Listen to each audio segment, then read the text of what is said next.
Have a good day. This is the new program of Kayhan Health Show. We will talk a lot of new subject in this program. We will talk 4 new medicine knowledge.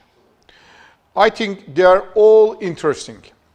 In the first section, as you remember, we can try to talk about some specific illnesses, its symptoms, causes, diagnostic tests, and special treatments. All will be talking in this part. We will talk about a very popular illness, gastric and duodenal ulcers. The other name is peptic ulcer. Before talking peptic ulcer, we must learn about the anatomy of stomach and its functions. The stomach is divided in humans into 4 anatomic sections. The first one is cardia, fundus, body, and antrum. It has so many interesting cells in it. First one is main cell, parietal cells. They secrete hydrochloric acids. And the second one, chief cells, which secrete pepsinogen, are located primarily in the fundus and the body. The last one is gastrin cells, which provokes the acids secretion and located in the antrum. Normal gastric juice is a mixture of parietal secretion. In this secretion, acid and intrinsic factors, and non-parietal secretions, mucus, bicarbonate, sodium, potassium, and pepsinogen. The main function of the stomach is both the production and secretion of acid. Several mechanisms are believed important in protecting gastric and duodenal mucosa from damage by acid, pepsin, bile, pancreatic enzymes, and other possible aggressive factors. These defensive mechanisms include mucus, bicarbonate, mucosal blood flow, and cell renewal after injury. After all these, how can duodenal or gastric ulcers occur? There is so many reasons. First one is genetic predisposition. This is rarely in the world, but we know that some families has the genetic predispositions. Heredity has been postulated to play a role in the pathogenesis of ulcer disease in some of patients. Also, the blood group O has a tendency to be ulcers, gastric ulcers. Second one is the abnormalities in secretion of acid and pepsin. Approximately 30 to 40% of patients with duodenal ulcer disease have acid secretion rates above the upper limits of normal. Third one is reflux of bile and pancreatic juice. Bile and pancreatic juices is secreted to the intestine, to the duodenum, but some of them refluxes in the stomach and makes irritation there and makes gastric ulcers. Bile acids are believed to be aggressive factors that lead to ulceration in some patients, especially post-cholecystectomy operation. After the cholecystectomy, which is used for gallbladder diseases, bile secretion can be uncontrolled. Fourth one is abnormalities of mucosal defense. By the way, acid easily affects the stomach when the mucosal defense is decreased. The fifth one is emotional stress. This is too important. We know that acid production is increased with the effect of emotional stress. Although controlled studies suggest a relationship between emotional stress and ulcer disease in some patients, its exact role is uncertain. The sixth one is delayed gastric emptying. Delayed gastric emptying has been postulated to have a role in the pathogenesis of gastric ulcer diseases. The last one is exogenous factors. One is cigarette, smoking. The second one is using non-steroid anti-inflammatory drugs and some analgesics. The third one is using adrenocorticosteroid therapy. Both the last two, non-steroid anti-inflammatory drugs and some analgesics and some steroids, are used in arthralgia, sports injury, and rheumatoid arthritis, and it is generally used all over the world. Also, alcohol or caffeine containing beverages, they are both stimulate acid secretion too. And the last one is the important one, infectious agents. CMV, this is a virus and has been isolated from gastric ulcers in a few patients who have immune deficiency syndrome, such as HIV positive AIDS. The most popular one is, which is invaded all over the world, Helicobacter pylori. This is the important cause of gastric and duodenal ulcer, especially duodenal ulcer. When the hygiene of the country is decreased, Helicobacter pylori rate is increased in the population. There is a cross correlation between them. Average is in Africa, for Africa, is approximately between 60 and 80%. Symptomatic duodenal ulcer is more common than symptomatic gastric ulcer. Men are twice as likely as women to develop duodenal ulcer, but equally like to develop gastric ulcer.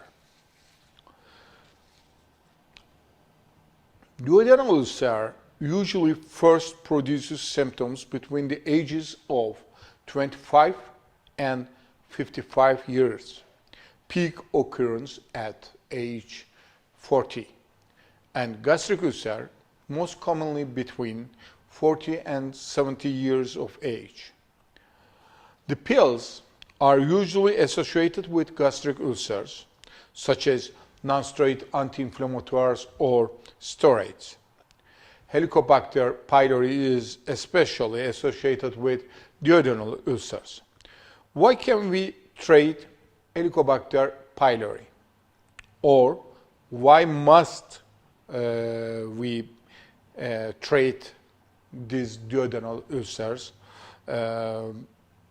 by eradicated Helicobacter pylori? Because Helicobacter pylori is one of the reasons of gastric cancer, lymphomas. Let's look at the symptoms of peptic ulcer. First one is dyspepsia. This is an old antique word, and it's antique Greek word, dyspepsia. Dyspepsia means is worst stomach.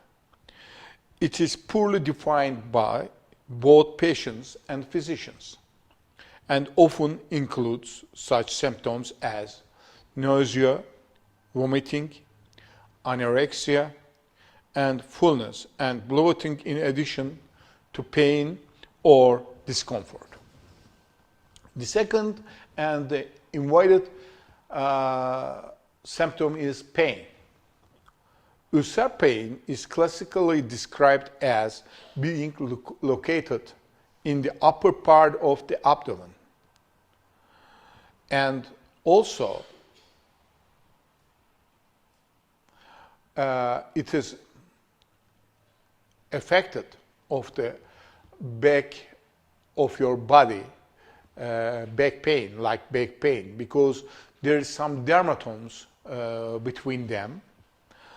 The physical examination is usually not helpful in uncomplicated peptic ulcer disease.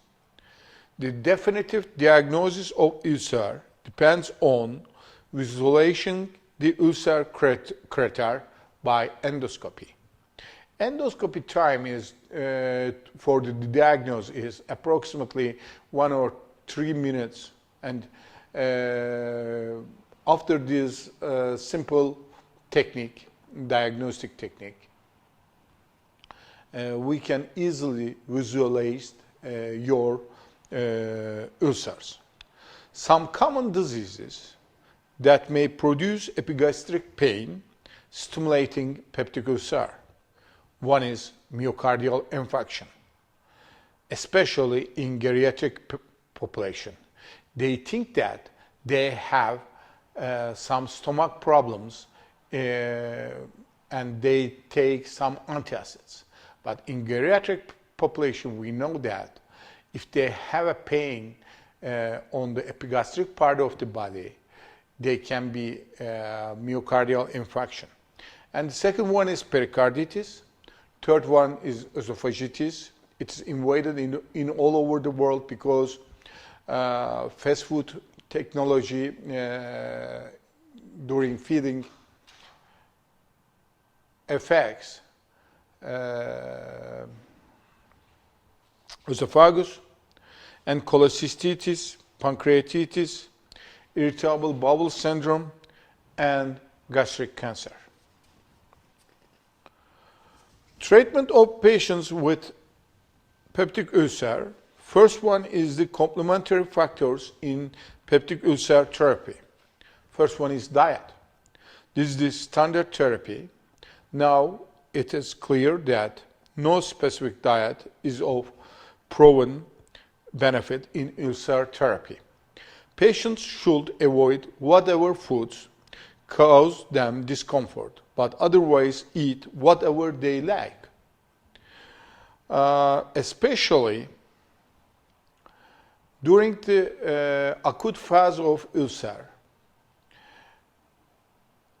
trying to eat simple things, for example, milk, biscuit, simple biscuits, not complex. There is no crema, no chocolate. It can be decrease your hungry and decrease your pains. And this most important is stop smoking.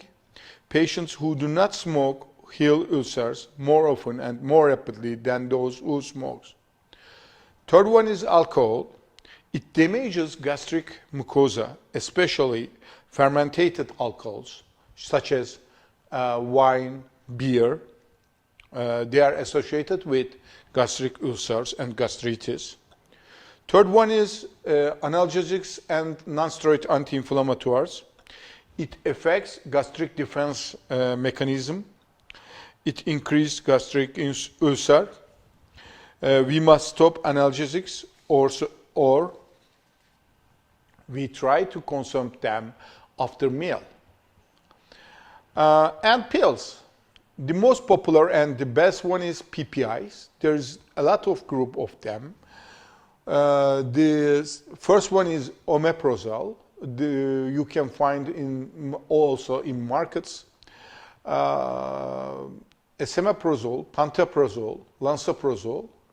They are the group rabeprazole are the groups of these PPIs. We use them especially in the morning before breakfast, 20 or 30 minutes ago. The second one is bismuth. This is an also a mineral. This is an antiseptic drug. Bismuth is an antiseptic matter which affects Helicobacter pylori, also heals ulcer at the same time. In the literature, we know that, firstly, observed bismuth material from a Turkish big doctor, Ibn Sina. And the third one, H2 receptor antagonists. Fourth one is sucralfates. And the fifth one is antacids. How can we protect ourselves from diabetes mellitus? By feeding and by exercise behaviors. Also, which one is the correct feeding for diabetes mellitus patients? Only correct feeding, we can protect ourselves from diabetes mellitus. We know that hemoglobin A1C is an important data, laboratory data, for the regulation of blood sugar level in diabetes mellitus.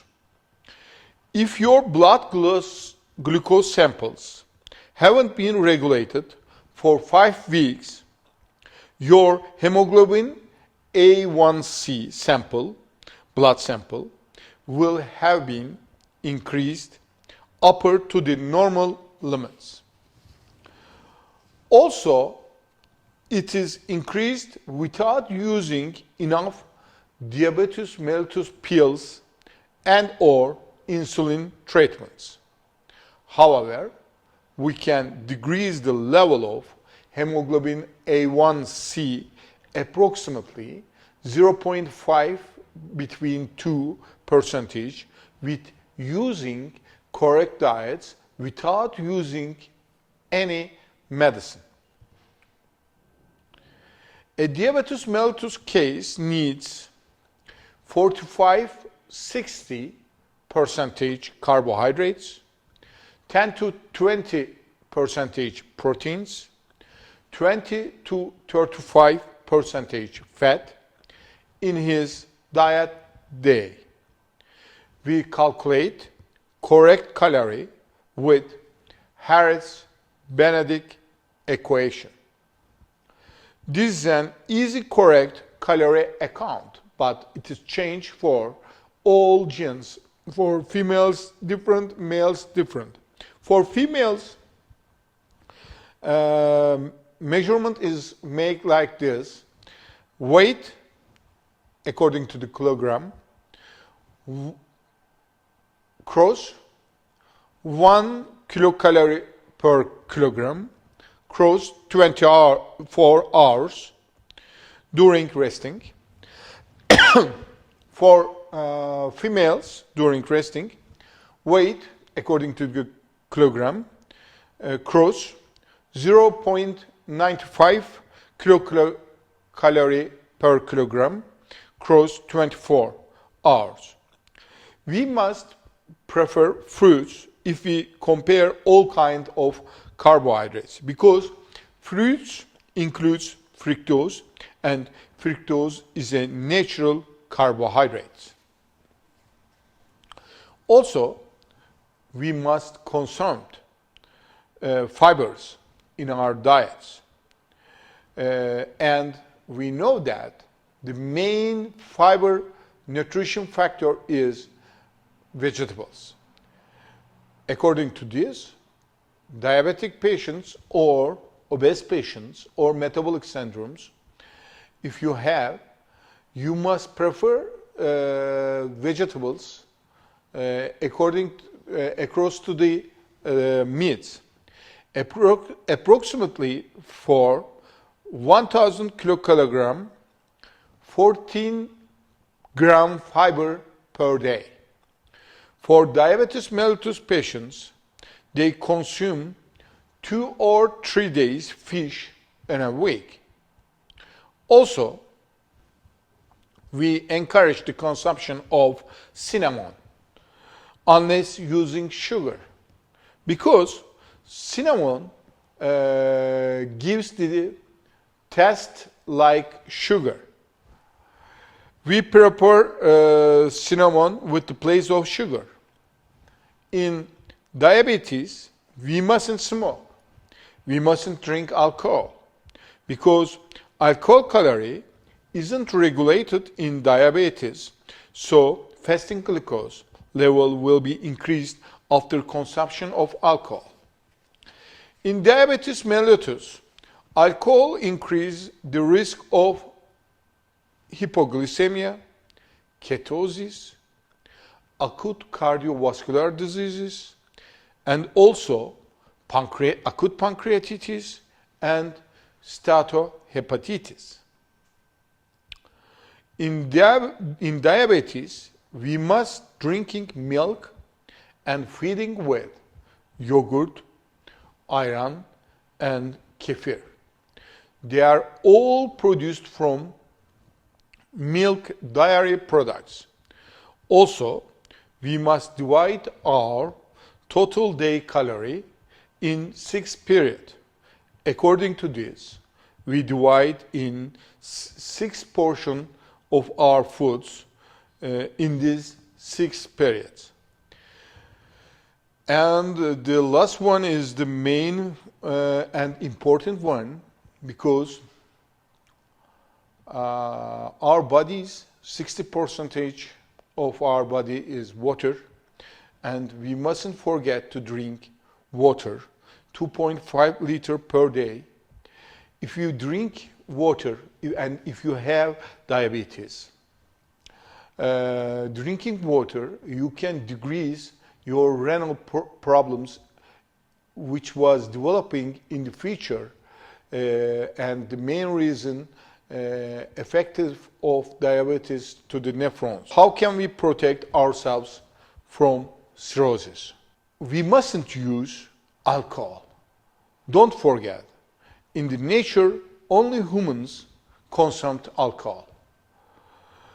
So the second one is we mustn't smoke because it decreases blood circulation in the liver, also in the body. And also, everybody knows that if you have smoking, you have the main etiopathogenesis for cancer in your body. The third one is we must feed with yogurt and kefir, and also cheese. All of them includes methionine. This amino acid, we know that this is an essential amino acid. It protects liver. The fourth one is the liver's main function is disinfection of the stomach, intestine, and bowel blood systems. According to this, using 1 glass of pineapple juice before breakfast easily clears stomach in every day in the morning. Our liver needs 2 cups of probiotic yogurt for cleaning the bowels.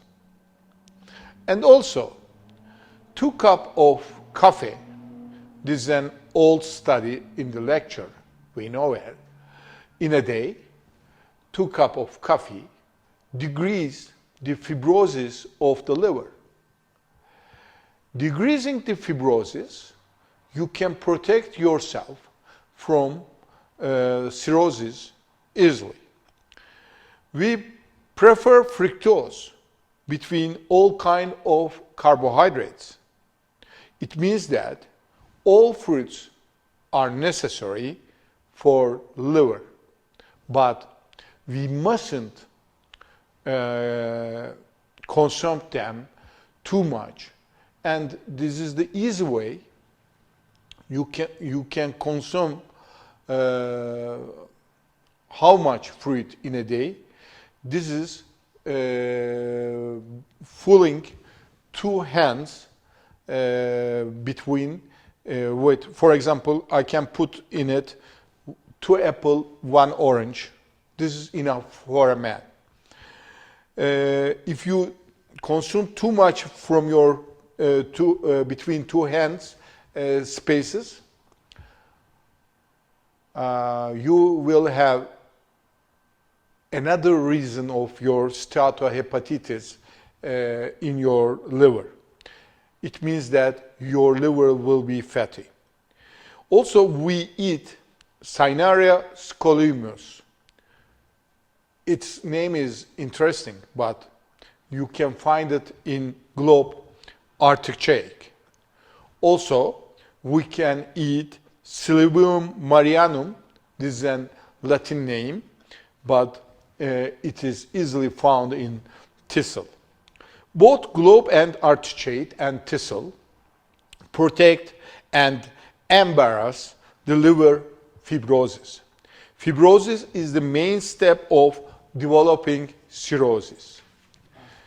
We must eat Toroxacum offinate. This is found in dandelion. Also, the consumption of vegetables increase the fiber ratio in the diet. Fiber is an important factor for intestine and bowel motions.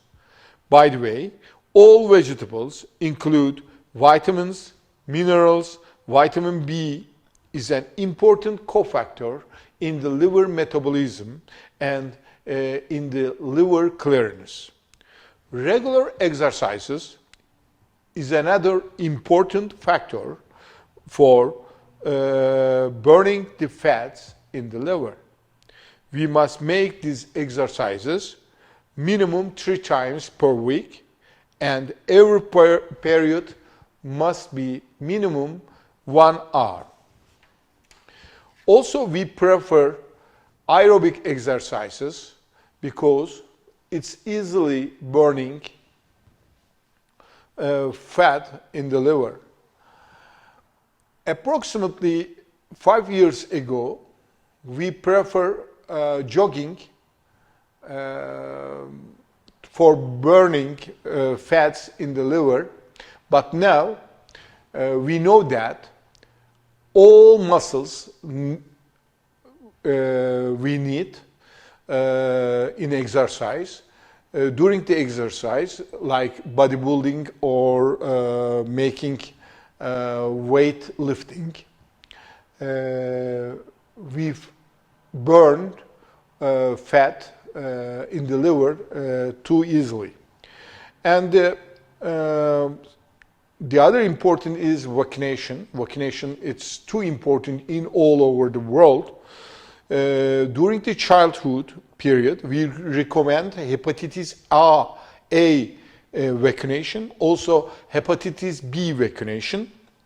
Hepatitis A vaccination is enough for 1 time, but for hepatitis B vaccination, you must repeat it in 3 times if you want to be successful. It has 2 kinds of protocol in the all over the world. One is first month, second month, and third month. The other one is first month, second month, and the 6th month protocols. And we must prevent ourselves during unsafe sex. We prefer safe sex, only same man, same woman.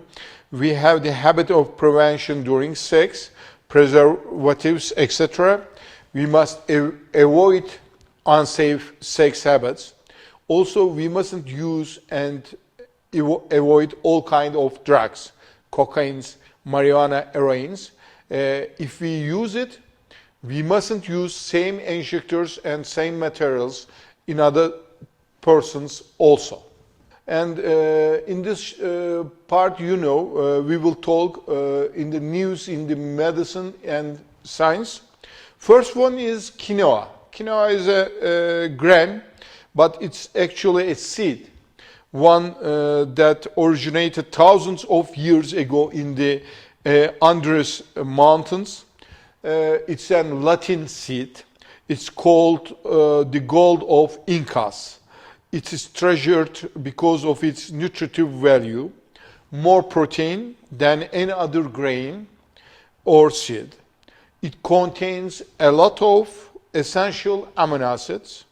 It's also a great source of calcium and is high in lysine, the B vitamins and iron.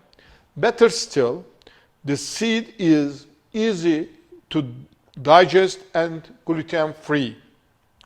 The second new knowledge is about rumination syndrome. What is rumination syndrome? Rumination syndrome is a functional gastrointestinal disorder characterized by effortless postprandial regurgitation.